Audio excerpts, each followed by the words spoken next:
पहला प्रश्न है, डी अकेला किसी काम को 20 दिन में कर सकता है और ई अकेला उसी काम को 25 दिन में कर सकते हैं। यदि वे 8 दिन तक एक साथ मिलकर काम करते हैं तो शेष रह गई कार्य का अंश ज्ञात कीजिए। देखिए, डी अकेला किसी काम को कितना दिन में कर लेगा? 20 दिन में। ई का बात किया जाए तो ई अकेला उस काम को 25 दिन में कर लेगा। ठीक, दोनों का जब एलसीएम लीजिएगा तो 20 और 25 का एलसीएम आ जाएगा 100, यानी 20-25 100। एक दिन में डी कितना काम करेगा? 5, और 25 चौको 100, ई एक दिन में 4 काम करेगा। ठीक है, दोनों मिल के एक दिन में कितना काम करेगा? 5 और 4 9 काम। कह रहा है कि वे 8 दिन तक एक साथ काम किए, एक दिन में 9 काम करता है तो 8 दिन में कितना काम करेगा? 9 × 72 यानी 72 काम कंप्लीट हो गया। टोटल काम 100 था, जिसमें 72 काम कंप्लीट हो गया, तो बचा रिमाइंडर काम कितना बच गया? यानी 100 में से 72 को घटाइएगा तो बचेगा कितना? 28 या 28 काम बच गया। कितना में? टोटल काम 100 था, तो वही पूछ रहा है शेष रह गई कार्य का अंश कितना? 28 बच गया कितना में? 100 में, यानी 28/100।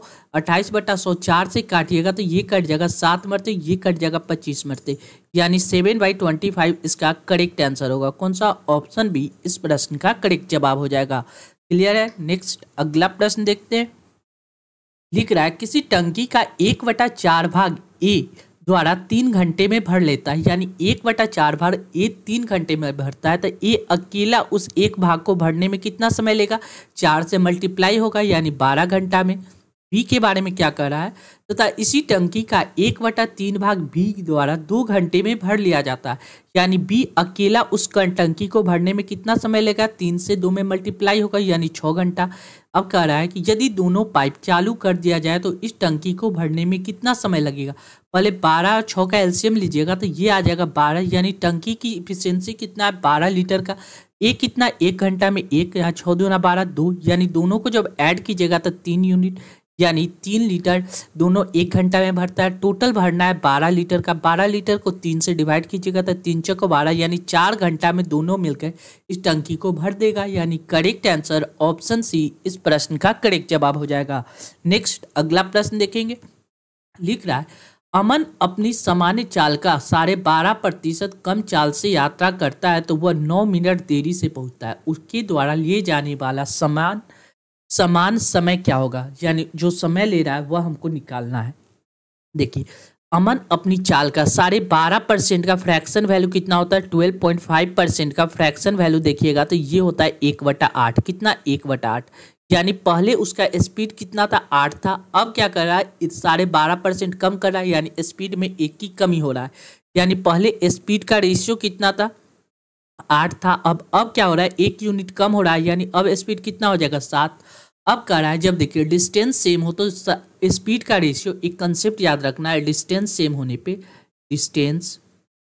डिस्टेंस अगर सेम होगा तो स्पीड का रेशियो टाइम के रेशियो को इन्वर्स प्रोपोर्शन होता है, यानी टाइम और इन्वर्सली प्रोपोर्शन किसका होता है? स्पीड का। ठीक, अब देखिए यहाँ पे हमको क्या दिया गया? स्पीड का रेशियो दिया गया, तो यहाँ से हम टाइम का रेशियो निकाल सकते हैं। क्यों? क्योंकि यह डिस्टेंस सेम है, क्योंकि अमन अपनी समान चाल से इतना करते हुए 9 मिनट, यानी वह दूरी सेम डिस्टेंस को तय कर रहा है, यानी टाइम का रेशियो कितना हो जाएगा? 7:8। अब क्या कर रहा है? वह 9 मिनट देरी से पहुंचता है। पहले 7 मिनट है पहुंचता था, अब 8 मिनट में कितना का कमी आ रहा है? 1 यूनिट का कमी। 1 यूनिट किसके बराबर है? 9 के बराबर है। तो पूछ रहा है उसके द्वारा लिए जाने वाला समान समय, यानी शुरू में वह कितना समय लेता था?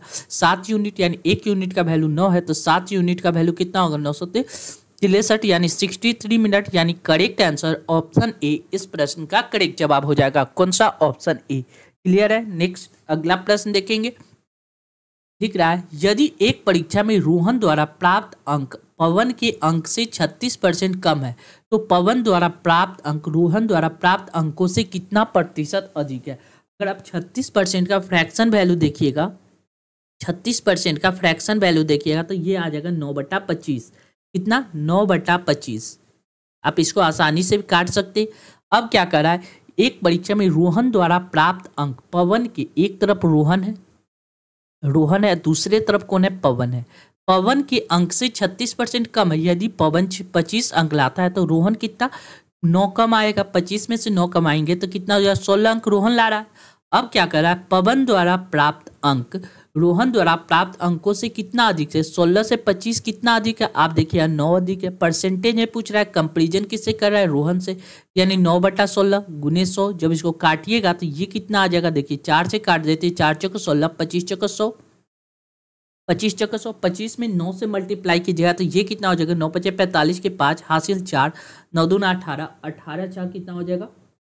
22, 18 4 22, यानी 225/4, 225/4 को डिवाइड कीजिएगा, ये कितना है? 4 × 5 = 20, एक 20 हो गया, 6 4 के 24 आ गया, 24 एक बच रहा है, यानी 4 दूना 8, 8 2 बचेगा, यानी 2 × 5 = 10, यानी 56.25%, यानी करेक्ट आंसर ऑप्शन सी इस प्रश्न का करेक्ट जवाब हो जाएगा। कौन सा? Option C. क्लियर है? नेक्स्ट अगला प्रश्न देखेंगे।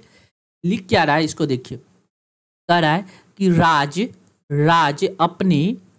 राज अपने पैसे का 10%, कितना? 10%, पैसे का 10% खर्च कर देता है। क्या है? प्रतिशत, 10% खर्च करता है। यदि वह शेष राशि का 70% बैंक में जमा करता है और उसके पास 2646 रुपये शेष है, तो प्रारंभ में उसके पास कितना पैसा था? देखिए राज पहले 10% खर्च कर देता है। अगर 10% खर्च कर देगा तो बचेगा कितना? तो आप देखिए 90% उसके पास बच रहा है। आगे क्या कर रहा है? यदि वह शेष राशि का 70% बैंक में जमा करता है, अगर 70% जमा करेगा तो उसके पास बचेगा कितना? 30%। 30% उसके पास इतना रुपया बच जाता है, यानी 90% का कितना? 30% अगर वह बचा लेता है, 90% का अगर 30% बचा लेता है तो वह कितना? 30%, यानी 30/100, ये कितना के बराबर है? 2646 के बराबर है। हमसे पूछा उसके पास प्रारंभ में कितने पैसे थे? प्रारंभ में कितना? 100% पैसा था। 100% में से 10% वह खर्च कर देता था तो सेव कितना? 90% करता था। 90% में 70% बैंक में जमा कर रहा है तो बचा कितना रहा है? 30%, यानी 90 का 30% हम लोग निकालिए तो ये आ जाएगा। यहाँ 0 से 0 कैंसिल, 0 से 0 कैंसिल, यानी 1% का वैल्यू 3 से काटिएगा, 3 से काटिएगा तो ये आसानी से कट जाएगा। कितना मरते? 8 3 24, 3 8 24, 8 मरते लगाएंगे 24, 25 1 26, 2 3 8 24, 1 और 3 दूना 6, यानी 882 मरते। 9 से काटिएगा तो ये कट जाएगा, 9 9 81, 1 मरते बचा 7, 9 8 72, यानी 18 मरते, 9 9 81, 9 मरते 9 8 72, यानी 98 मरते, यानी 1% का वैल्यू कितना आ गया? 98। हमसे पूछ रहा है उसके पास शुरू में कितना पैसा था? 100%, यानी 100% का वैल्यू कितना हो जाएगा? 9800, यानी करेक्ट आंसर ऑप्शन डी इस प्रश्न का करेक्ट जवाब होगा। कौन सा? Option D. क्लियर है? नेक्स्ट अगला प्रश्न देखेंगे। देखिए लिख क्या रहा है, यदि वस्तु का विक्रय मूल्य 324 रुपये की वृद्धि हो जाती है तो एक दुकानदार को 16% का हानि के स्थान पे 20% का लाभ होता है। पहले उसको 16% का हानि हो रहा था, ठीक हो रहा है, अब क्या हो रहा है? 20% का प्रॉफिट हो रहा है। कब? जब इन दोनों का डिफरेंस कितना हो रहा है? ये हो रहा है 324 रुपया, 324 रुपया का वृद्धि।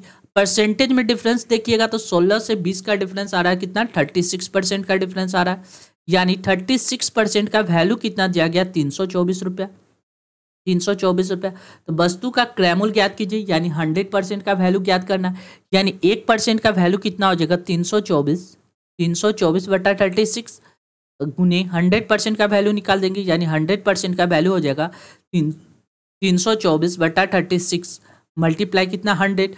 बस इसको सॉल्व कीजिएगा, आपका रिजल्ट आंसर आ जाएगा। ये आ जाएगा कितना? 9 मरते ये कट जाएगा, 36 9 9 6 54, यानी 4, यानी 36, 9 मरते यानी 900 इसका करेक्ट आंसर आ जाएगा। कौन सा? ऑप्शन डी, ऑप्शन ए इस प्रश्न का करेक्ट जवाब हो जाएगा। कौन सा? Option A. क्लियर है? नेक्स्ट अगला प्रश्न देखेंगे। लिख रहा है 800 रुपये की 2 वस्तु को बेचने पर एक व्यक्ति को 3 वस्तु की क्रय मूल्य के बराबर लाभ होता है, तो लाभ प्रतिशत ज्ञात कीजिए। हमको इसमें एक्चुअल प्राइस का कोई मतलब नहीं है, हमको क्या पूछ रहा है? लाभ परसेंटेज जब भी पूछे तो एक्चुअल प्राइस का कोई मतलब नहीं होता है। देखिए क्या दिया गया, एक व्यक्ति 2 वस्तु को बेचने पे एक व्यक्ति को 3 वस्तु के क्रय मूल्य के बराबर लाभ होता है, लाभ होता है। और यहाँ क्या कर रहा है? क्रय मूल्य के बराबर, क्रय मूल्य के बराबर, यानी क्रय मूल्य कितना? 2 वस्तु को बेचा जा रहा है, 2 वस्तु को बेचा जा रहा है, लाभ कितना? 3 वस्तु के क्रय मूल्य के बराबर लाभ हो रहा है, यानी लाभ परसेंट बराबर क्या होता है? लाभ गुने 100, लाभ परसेंट बराबर क्या होता है? लाभ गुने 100 बटा कितना होता है? क्रय मूल्य, लाभ परसेंट वाला लाभ गुने 100 बटा क्रैमूल, यानी लाभ कितना हो रहा है, 3 रुपया का लाभ हो रहा है। 100 बटा में कितना हो जाएगा, क्रैमूल कितना हो जाएगा, क्रैमूल यहाँ पे दिया गया 2 यूनिट, 2 से काट जाएगा, 2 पचे 10, 5 5 15, यानी 150%। यानी करेक्ट आंसर ऑप्शन डी इस प्रश्न का करेक्ट जवाब हो जाएगा। कौन सा, ऑप्शन डी। क्वेश्चन के हिसाब से हमने इस क्वेश्चन को सॉल्व कर सकते हैं। नेक्स्ट लिख रहा है 15% और 10% और 5% के क्रमिक बट्टे की समतुल एकल बट्टा क्या होगा। सबसे पहले एकल बट्टा कैसे निकालते हैं, देखिए A plus B minus A B बटा 100, दो व्यक्ति के बीच में A plus B minus A B बटा 100 लगाते हैं। पहले 15 और 10 में हम लोग लगाते हैं, यानी 15 प्लस 10 माइनस क्या होगा 15 गुने 10 बटा 100। जब इसको सॉल्व कीजिएगा तो ये कितना आ जाएगा 15 10 25, 25 माइनस कितना हो जाएगा 1.5, 25 में 1.5 को आप घटाइएगा, ये आ जाएगा आपको कितना 23.5। अब इसके साथ हमको क्या लगाना है 5% का लगाना, यानी 23.5 प्लस कितना 5 माइनस कितना 23.5 मल्टीप्लाई 5/100। जब इसको सॉल्व कीजिएगा तो ये कितना आ जाएगा 28.5 माइनस कितना आ जाएगा 22.5 में 5 से मल्टीप्लाई कीजिएगा तो ये कितना आ जाएगा 50 25 के 5 हासिल 2 5 15 मतलब 16 एक 17 के साथ हासिल 1 5 दूना 10 1 11। देखिए एक पॉइंट यहाँ है, नीचे हटेगा 2 पॉइंट, यानी 3 पॉइंट के बाद यानी 1.175 आ जाएगा। 28.5 में से इसको घटाइएगा तो ये आ जाएगा 27.325, यानी करेक्ट आंसर ऑप्शन बी इस प्रश्न का करेक्ट जवाब होगा। कौन सा, ऑप्शन बी। क्लियर है। नेक्स्ट अगला प्रश्न देखेंगे। लिख रहा है एक धनराशि 12.5% प्रति वर्ष की दर से साधारण ब्याज कितने वर्ष में मूलधन के बराबर हो जाएगा। देखिए 12.5% का फ्रैक्शन वैल्यू कितना 12.2/4% का फ्रैक्शन वैल्यू कितना होता है, तो ये होता है आपको 1/8। कितना, 1/8। इस बात को हम लोग क्या लिख सकते हैं, देखिए कहने का मतलब 8 रुपया का किसी वस्तु का प्रिंसिपल है, प्रिंसिपल कितना है 8 रुपया है, तो हमको क्या कर रहा है 12.5% प्रति वर्ष की दर से साधारण ब्याज कितने वर्ष में, यानी सिंपल इंटरेस्ट हमसे पूछ रहा है। सिंपल इंटरेस्ट कितना हो जाएगा, मूलधन के बराबर हो जाएगा। मूलधन के बराबर क्या हो जाएगा, सिंपल इंटरेस्ट है। पी फॉर प्रिंसिपल, रेट दिया गया 1/1/8 यानी 12.5%। टाइम हमसे पूछ रहा है, टाइम बराबर वाट। हमने क्या किया, इसका जो नीचे वाला दिया वही प्रिंसिपल हमने मान लिया। सिंपल इंटरेस्ट का फॉर्मूला होता है P × R × T बटा 100 इक्वल टू क्या होता है, प्रिंसिपल इक्वल SI होता है सिंपल इंटरेस्ट। यहाँ पे सिंपल साधारण ब्याज मूलधन के बराबर हो जाएगा। मूलधन हमने कितना माना 8 यूनिट, SI कितना हो जाएगा 8 के बराबर, P फॉर प्रिंसिपल कितना 8 यूनिट, रेट यानी R/100 को हम लोग डायरेक्ट लिख सकते 1/8, R/100 को हम लोग क्या लिख सकते 1/8 लिख सकते 1/8 मल्टीप्लाई टाइम T। देखिए यानी 8 से 8 कैंसिल, T बराबर कितना आ गया 8 वर्ष, यानी 8 वर्ष इसका करेक्ट आंसर होगा। कौन सा, ऑप्शन सी इस प्रश्न का करेक्ट जवाब हो जाएगा। कौन सा, ऑप्शन सी। क्लियर है। अगर आप यहाँ पे 1/8 की जगह 12.1/4/100 भी कीजिएगा तो सेम चीज कट की यहाँ 1/8 ही आ जाएगा और आपका रिजल्ट आंसर कितना आ जाएगा 8 वर्ष। नेक्स्ट अगला प्रश्न देखेंगे। लिख रहा है एक निश्चित राशि 10% प्रति वर्ष की दर से 2 वर्ष के लिए चक्रवृद्धि ब्याज और साधारण ब्याज के अंतर 200 रुपया है। यदि चक्रवृद्धि ब्याज की स्थिति में ब्याज वार्षिक रूप से संयोजित हो तो धन की राशि ज्ञात कीजिए। देखिए हमको पता है चक्रवृद्धि ब्याज और साधारण ब्याज के अंतर के लिए एक फॉर्मूला हम लोग याद करते हैं, D फॉर डिफरेंस। डिफरेंस बराबर क्या होता है P × R/100 के पावर कितना होता है 2। ये होता है 2 वर्ष का चक्रवृद्धि ब्याज और साधारण ब्याज का अंतर। Compound interest minus simple interest कितना वर्ष का 2 वर्ष का 2 ईयर का। ये फार्मूला होता है और आपको इसको यूज करना है। डिफरेंस कितना दिया गया 200 रुपया। P फॉर प्रिंसिपल हमको निकालना है। रेट कितना दिया गया 10% यानी 10/100।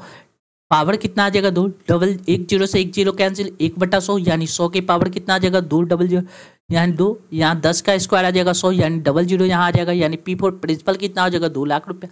यानी करेक्ट आंसर ऑप्शन डी इस प्रश्न का करेक्ट जवाब होगा। कौन सा, ऑप्शन डी यानी 20,000 रुपया। नेक्स्ट अगला प्रश्न देखेंगे। लिख रहा है 36 संख्या का औसत 45 पाया गया, यानी 36 संख्या का जब एवरेज निकाला गया तो ये एवरेज कितना आया 45। बाद में पता चला कि एक संख्या की 84 को गलती से कितना पढ़ लिया गया 48 पढ़ लिया। पढ़ना चाहिए था 84, पढ़ लिया 48। कितना का कमी हमने पढ़ लिया, तो आप देखिएगा तो 84 में से 48 को घटाइएगा तो 36 का हमने कमी कर लिया। यानी हमको क्या होना 36 का वृद्धि होना चाहिए था, तो सही औसत क्या है? 36 का वृद्धि कितनी संख्या में होगा? 36 संख्या में, यानी एवरेज में 36 से डिवाइड कर देंगे। 36 से 36 कैंसिल, यानी 1, यानी एवरेज में क्या होगा? 1 का वृद्धि। पहले एवरेज 45 था, तो अब 1 का वृद्धि होने के बाद यह कितना हो गया? 46, यानी करेक्ट आंसर ऑप्शन ए इस प्रश्न का करेक्ट जवाब हो जाएगा। क्लियर है? नेक्स्ट अगला प्रश्न देखेंगे। लिख रहा है उस सबसे छोटी संख्या के अंकों का योग ज्ञात करें जो 12, 16 और 54 से भाग देने पे हर बार 7 शेष बचता है और 13 से पूर्णतः डिविजिबल है। यानी सबसे पहले काम किया गया, छोटी संख्या पूछ रहा है, यानी 12, 16 और 54 से भाग देने पे, तो इन तीनों का एलसीएम ले लेंगे। 12, 16 और 54 का एलसीएम लीजिएगा तो ये एलसीएम आपको कितना आ जाएगा? 432 एलसीएम प्राप्त हो जाएगा। कितना? 432, 432 आप निकाल सकते हैं, आसानी से निकल जाएगा। अब क्या करा है? प्रत्येक स्थिति में 7 शेष बचे, यानी क्या करना है? इन सभी से बांटेंगे। 432 तो आसानी से कट जाएगा, यानी पहली संख्या क्या हो सकता है? 432 प्लस 7, यानी 432 प्लस 7 कितना हो जाएगा? 439, यानी 439। अब देखेंगे कि 439 13 से कट रहा है, तो आप देखिएगा तो 439 13 से नहीं कटेगा, यानी यह संख्या नहीं हो सकता। अगली संख्या कैसे चेक करेंगे? तो 432 को के से मल्टीप्लाई करेंगे, उसमें हमने क्या किया? 7 ऐड कर देंगे। के से मल्टीप्लाई करेंगे तो यह संख्या तो 12, 16 और 54 से कट जाएगा, यानी के की जगह पे हम क्या क्या रख सकते हैं जो ऐसा कंडीशन फॉलो करे जो 13 से कंप्लीट कट जाए। यानी के की जगह पे हमने 1 रखा, तो ये कितना आ गया? 439, 13 से नहीं कट पाया। के की जगह पे अगर हम 2 रखते तो देखिए 432 को 2 से मल्टीप्लाई करेंगे तो ये कितना हो जाएगा? 2 दूना 4, 3 दूना 6, 4 दूना 8, यानी 864 प्लस कितना? 7। 864 को 7 से ऐड कीजिएगा तो 7 3 10 1 11, 6 1 7, यानी 871। 871 13 से डिविजिबल है। 871 को जब 13 से काटिएगा तो ये आसानी से कट जाएगा। कितना मरते? 67 मरते, यानी यह 13 का डिविजिबल है। यानी अब क्या कर रहा है? तो वह सबसे छोटी संख्या के अंकों का योग। तो छोटी संख्या कितना आ गया? 871 आ गया, 871। अब इनके अंकों का योग करना है, यानी 8 प्लस 7 प्लस 1, ये कितना हो जाएगा? 7 दूना 14, 1 15, 15 1 16, यानी 16 इसका करेक्ट आंसर होगा। कौन सा? ऑप्शन बी इस प्रश्न का करेक्ट जवाब हो जाएगा। क्लियर है? नेक्स्ट अगला प्रश्न देखेंगे।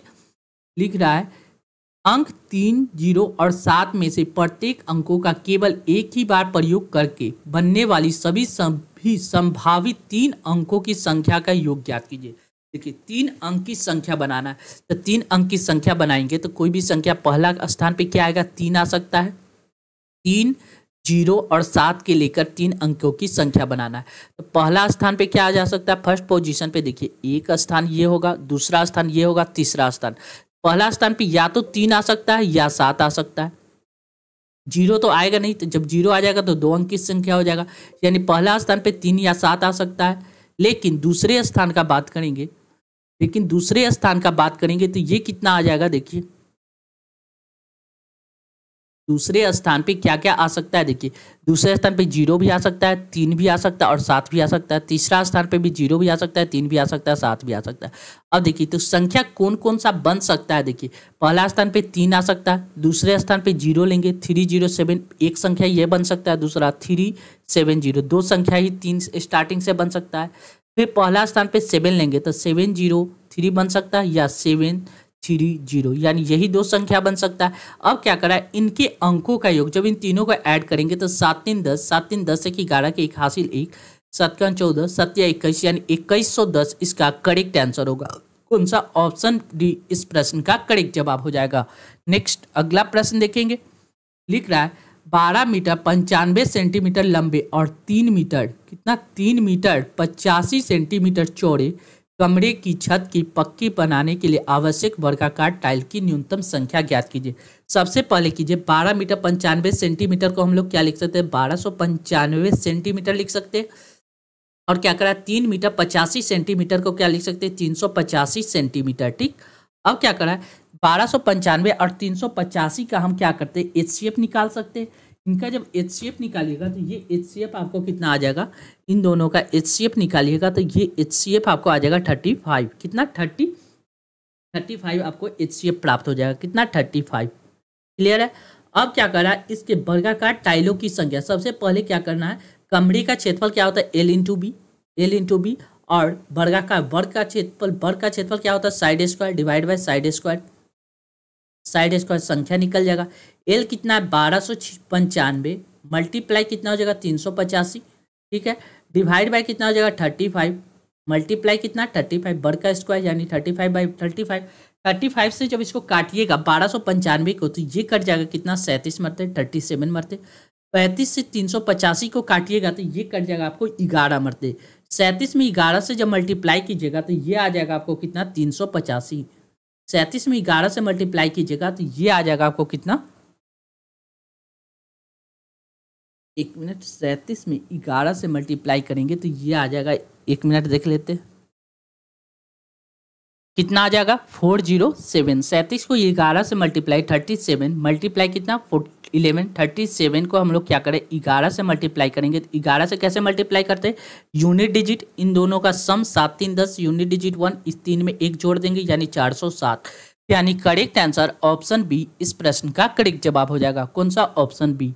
नेक्स्ट दिख रहा है, सिंप्लीफाई करना। ये जो दिए गए इक्वेशन को क्या करना है, हमको सिंप्लीफाई करना है। देखिए 5 की पावर कितना है, 1 2 3 4 5, 5 की पावर 5 है, इसका पावर कितना है, 5, ठीक है, इसके पावर कितना है, 5। अब देखिए मल्टीप्लाई, देखिए 5 की पावर 3 है, ठीक है, इसके पावर कितना दिया गया है, 5, ठीक, और डिवाइड बाय कितना दिया गया है, 5। आगे कितना दिया गया, 125 के पावर कितना के फॉर्म में इसको लिखा जा सकता है, ठीक। अब देखिए ऊपर हम लोग क्या लिख सकते हैं, 5 के पावर 25 लिख सकते हैं, कोई दिक्कत नहीं है। मल्टीप्लाई कितना, 5 के पावर 15, डिवाइड बाय कितना, 5। अब देखिए इधर छोड़े हुए यानी 125 के पावर कितना दिया गया, x। अब देखिए 25 में 15 ऐड करेंगे तो 5 के पावर कितना हो जाएगा, 5 5 10 के 0 हासिल, 1 2 1 3 3 1 4 यानी 40, 5 के पावर 40। ये 5 के पावर नीचे 1 है तो 1 घट जाएगा, यानी रिजल्ट में कितना आ जाएगा, 5 के पावर 39। अब देखिए 5 के पावर 3 होता है कितना, 5 के पावर 3 होता है कितना, 125, ठीक है। अब पावर यहाँ 39 है, 39 को हमने क्या किया, 3 से डिवाइड कर देंगे। 3 से डिवाइड करेंगे तो 13 मरते कैंसिल हो जाएगा, यानी इस 5 के पावर 39 को क्या लिख सकते हैं, 5 के पावर 3 मल्टीप्लाई कितना, 13 बराबर कितना, 125 के पावर x। अब देखिए 5 के पावर q का मतलब कितना हो गया, 125 के पावर कितना हो गया, 13, यानी x का वैल्यू कितना हो गया, 125 के पावर x, यानी x का वैल्यू कितना आ गया, 13। यानी करेक्ट आंसर ऑप्शन सी इस प्रश्न का करेक्ट जवाब होगा। कौन सा, option C. Next, sine x plus 30 degree बराबर कॉस 5 थीटा, तो थीटा का मान ज्ञात कीजिए। देखिए ये आसानी से आप लोग सॉल्व कर सकते। साइन 90 माइनस थीटा क्या होता है, cos theta. Sine 90 minus theta cos theta होता है, कॉस 90 माइनस थीटा होता है साइन थीटा। साइन देखिए लिख सकते हैं, 1 मिनट, इस बात को हम लोग, यह चीज़ हम लोग जानते हैं कि कॉस 90 माइनस थीटा क्या होता है, साइन थीटा। देखिए लिख सकते कॉस 90 डिग्री माइनस थीटा बराबर क्या होता है, साइन थीटा। साइन थीटा यानी इस बात को साइन थीटा के जगह पे हम लोग क्या लिख सकते हैं, कॉस 90 माइनस थीटा की जगह पे यहाँ क्या है, theta plus 30 degree, theta plus 30 degree, ये बात है। यानी थीटा प्लस 30 डिग्री को हम लोग क्या लिख सकते हैं आसानी से, ये कॉस में आ गया, इधर क्या आ गया कॉस 5 थीटा। देखिए कॉस से कॉस कैंसिल हो गया, यानी 90 माइनस थीटा माइनस 30 बराबर क्या हो जाएगा, 5 थीटा। 5 ये वाला माइनस में इधर आ जाएगा 6x, 6 थीटा। 30 90 में से 30 जाएगा तो कितना आ जाएगा, 6, यानी 60। 6 से ये 60 कट जाएगा, 10 मरते, यानी थीटा का वैल्यू कितना आ गया, 10 डिग्री। अब क्वेश्चन में क्या करा है, थीटा का मान पूछ रहा है, यानी करेक्ट आंसर ऑप्शन बी इस प्रश्न का करेक्ट जवाब हो जाएगा। नेक्स्ट, यदि धातु के 3 घन जिनकी भुजा का क्रमशः 6 सेंटीमीटर, 8 सेंटीमीटर और 10 सेंटीमीटर को पिघलाकर एक घन के रूप में ढाला गया, इस प्रक्रिया में धातु की मात्रा की में कमी नहीं की जाती है, तो नए घन की लंबाई ज्ञात कीजिए। सबसे पहले हमको क्या होता है, दोनों का आयतन सेम होगा। जब भी कोई धातु को पिघलाएंगे तो आयतन कभी चेंज नहीं होगा, आयतन सेम रहता है। अब देखिए आयतन यानी घन की एक भुजा 6 सेंटीमीटर तक, घन का आयतन क्या होता है, घन का आयतन क्या होता है, भुजा क्यों, घन का आयतन होता है, आयतन क्या होता है, भुजा क्यों, यानी भुजा का क्यों, भुजा कितना दिया गया है, 6 का क्यों, यानी 6 का क्यों हो जाएगा प्लस कितना हो जाएगा 8 का क्यू हो जाएगा, प्लस कितना हो जाएगा 10 का क्यू। 6 का क्यू आपको पता है 216 होता है, 8 का क्यू पता है कितना होता है 512 होता है, 10 का क्यू कीजिएगा तो 1000 आ जाएगा। जब इन तीनों को ऐड कीजिएगा तो ये आ जाएगा कितना 1728। 1728 आपको पता होना चाहिए 12 का क्यू कितना होता है, तो 12 का क्यू होता है 1728। ये अगर बात आपको पता है तो आप इस क्वेश्चन को आसानी से सॉल्व कर पाओगे। अब देखिए, अब इन सभी को क्या करा, एक घन बनाया गया। तो घन की लंबाई क्या होगा, तो घन का आयतन तो सभी जगह सेम होगा। तो घन का आयतन क्या होता है साइड क्यू, साइड का क्या करना है, भुजा क्यू होता है घन का आयतन, यानी साइड का क्यू करेंगे तो ये कितना 1728 के बराबर है। तो साइड बराबर कितना आ जाएगा, साइड यानी भुजा बराबर कितना क्यू रूट 1728, क्यू रूट 1728। ये 1728 कितना के बराबर है, 12 के बराबर है। यानी करेक्ट आंसर ऑप्शन सी इस प्रश्न का करेक्ट जवाब है। कौन सा, ऑप्शन सी। नेक्स्ट देखिए क्या करा है, यदि ए बी सी में ए बी बराबर ए सी, यानी ए बी ये वाला साइड और ए सी ये वाला साइड आपस में बराबर, जब साइड सेम हो तो उनके द्वारा बनाया गया कोण भी समान होता है। ठीक है, अब क्या करें, ए सी डी का वैल्यू दिया गया 125। देखिए एक स्ट्रेट लाइन पे कितना एंगल बनता है, तो हमको पता है 180 डिग्री का एंगल बनता है, जिसमें से यहाँ पे दिया गया 125 डिग्री, तो बचा कितना 55 डिग्री का ये वाला एंगल होगा, कितना 55 डिग्री का। जब साइड सेम हो तो उनके द्वारा बनाया गया एंगल भी सेम होता है, यानी ये वाला एंगल 55 डिग्री है तो ये वाला एंगल भी कितना होगा 55 डिग्री, 55 डिग्री। आगे क्वेश्चन में क्या करा, एंगल बी ए सी का वैल्यू ज्ञात किया, बी ए सी यानी ये वाला एंगल ज्ञात करना है। हमको पता है त्रिभुज के तीनों कोणों का योग कितना होता है 180 डिग्री, जिसमें से ये 55 है, ये 55 है, तो बचा कितना, यानी 180 में से हम लोग क्या करेंगे 55 प्लस 55 को घटा लेंगे, 55 प्लस 55 को घटा लीजिएगा तो ये कितना आ जाएगा, देखिए 180 माइनस कितना 5 5 10 की शून्य हासिल है, 5 दूना 10 1 11, यानी बचा कितना 70 डिग्री। यानी करेक्ट आंसर क्या होगा, एंगल ए का वैल्यू कितना होगा 70 डिग्री, यानी ऑप्शन ए इस प्रश्न का करेक्ट जवाब हो जाएगा। नेक्स्ट लिख रहा है, एक बैग में 5 रुपये 10 रुपये और 20 रुपये के मूल्य के सिक्के, यानी 5 रुपया का सिक्का है और कितना का 10 रुपया का और कितना 20 रुपये के सिक्के है। ठीक, यदि बैग में सिक्कों की कुल संख्या 240 है, यदि 5 रुपये 10 रुपये 20 रुपये के मूल्य के सिक्कों की संख्या कितना है 2 3 और 5, यह क्या दिया, सिक्के की संख्या का रेशियो दिया गया 2 3 5, यानी और क्या करा, सिक्कों की कुल संख्या 240 है, यानी 3 2 5 5 5 10 10 यूनिट का वैल्यू कितना, सिक्कों की संख्या का रेशियो दिया गया और सिक्कों की कुल संख्या 240, यानी 10 यूनिट का वैल्यू कितना दिया गया है, आप देखिएगा 240, यानी 1 यूनिट का वैल्यू कितना आ जाएगा, 1 यूनिट का वैल्यू आ जाएगा 24। अब देखिए इन तो बैग में कुल धनराशि कितना है, तो टोटल रेशियो से धनराशि हम ज्ञात कर दें, 5 दूना 10 10 तिहाई 30 और 5 दूना 10 यानी 100, यानी जब इन तीनों का ऐड कीजिएगा तो ये आ जाएगा कितना 10 40, यानी 140 क्या हो जाएगा, रेशियो में 140 यूनिट का वैल्यू प्राप्त हो रहा है।